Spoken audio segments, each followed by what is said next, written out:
What we're going to focus on in this class is specifically what's known as mechanical energy. Several different types, as I mentioned, heat, sound, light, etc. We are going to focus on mechanical energy. Now, if we think back to mechanics, which is what we started the course with, when we studied mechanics, we analyzed velocity, time, acceleration, displacement, etc.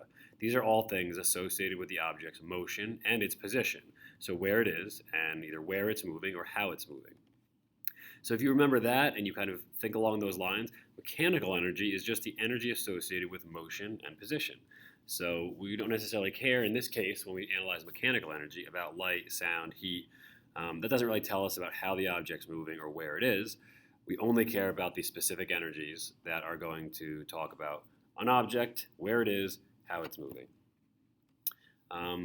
Furthermore, the general concept of energy, and it can be hard to clearly define energy because of how many types and how many ways in which it can be used, but the general definition you'll hear here is the ability to perform work, which is basically on a very simple terms is to do things, the ability to get things done. So that can be something like causing motion, generating heat, creating sound or light. These are only a few examples of millions of examples. But just the ability to get things done, to do things. I hesitate to say just to move, but just to do things, to perform work, so to say. And we'll look at what work is in terms of physics. But for right now, energy is just the ability to do stuff. Okay? If you want to do a bunch of stuff all day, like you either have to work, go to school, etc., you want to move a lot of things, you want to heat up your body, you want to talk, anything like that, you need to have energy. We have to eat to get that energy. So just think of energy as the ability to get things done. When it comes to mechanical energy, there's three types we're going to look at. There's two categories, and you've probably heard some of these terms, but not all of them. We have potential energy, and we have kinetic energy. Let's go back again and think about some of the terms we already know and some of the terms we've learned earlier in the year. Potential. If you have potential, it means you could go places, you could do something, but potential implies at a future time.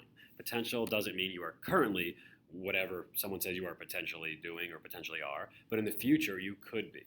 It's exactly the same here. Potential energy is like the energy that can be used. It's what's known as stored energy. It's there. You have the potential to use that and to quote unquote do stuff with it, but you're not currently doing anything with it. And within potential, there's two types. We have what's known as gravitational potential energy, and that's the energy associated with, hopefully you see, gravity. And we have what's known as elastic potential energy, and that's the stored energy that's usually stored in things that are elastic, like springs, rubber bands. Like you'll notice if you pull a spring and let go, it snaps back. If you compress a spring and let go, it snaps back. So as you're kind of changing the shape of that rubber band or that spring, there's certainly some kind of energy stored, because the second you let go of it, it does something. It moves. It launches a marble, something like that. So it's that energy, the potential, it's stored energy that may do something once you either release it or let go of something. And the other is kinetic, and you've definitely seen this term before. Think of static friction, kinetic friction. Kinetic is the case where something is moving. So kinetic energy is just the energy of motion. So if we look at gravitational potential energy, we represent that with a capital E for energy, G for gravitational potential. And that's just basically based on the height of an object. If you think about it, if I hold something above the ground and let go of it, gravity will pull it down. If I'm not really that high, if the height's pretty low, then the energy is low because it can do stuff. It's certainly going to fall, but it's not really going to fall that far. Now, if this was like a heavy rock and I was trying to drop it on a nail, let's say I had a nail and a piece of wood, if I didn't raise it very high and I just dropped it a small height, yeah, it would certainly do stuff. It would certainly drive that nail into the wood, but not very far because I didn't raise it that high.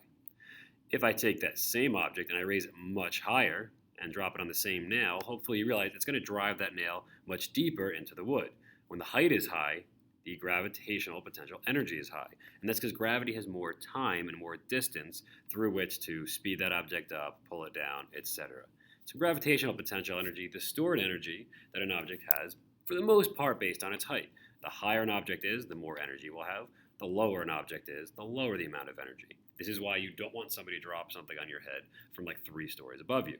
But if somebody drops something from like a centimeter above your head, as long as it's not super heavy, you usually don't mind. Elastic potential energy, the same basic concept, but we're not concerned with height. We're concerned with how far the spring has either been compressed or stretched. And again, if you think about it, it makes sense. If I take a ball and I place it on a spring and I compress the spring only slightly, I can certainly launch that ball when I release that stuff will get done, that ball will certainly move, but it's not going to move that high. So my elastic potential energy, EEL, is low because I haven't really compressed it that much. There's not too much energy stored in the spring.